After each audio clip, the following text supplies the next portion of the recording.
Hej med jer. Jeg er i gang med at sy sådan en monster her. Og jeg har nu proppet fyld i. Det kan I se der. Og skal faktisk se til at sy det sidste sammen nu. Jeg skal gøre det på samme måde som før. Hvor det er, at jeg syr.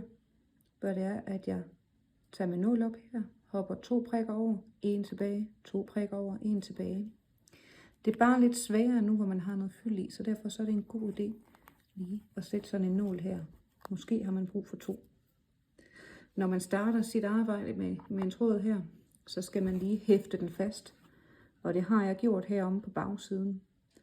Se den anden video, jeg har lavet med, hvordan man hæfter sit arbejde.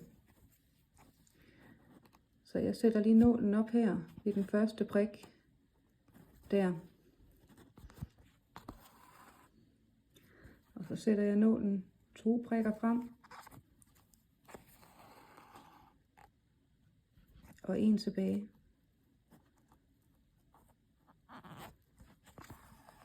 Og det gør jeg bare hele vejen op, til jeg rammer min kant heroppe. Jeg har markeret her tydeligt på min figur, hvorhen det var, at jeg skulle proppe fyld ind.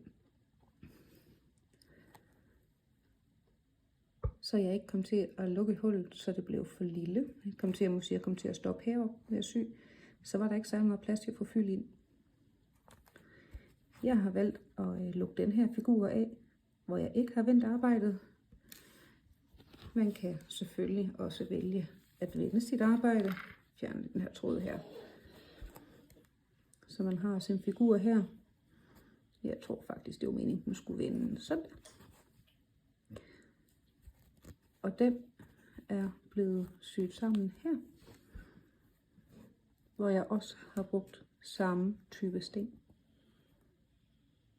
God arbejdslyst.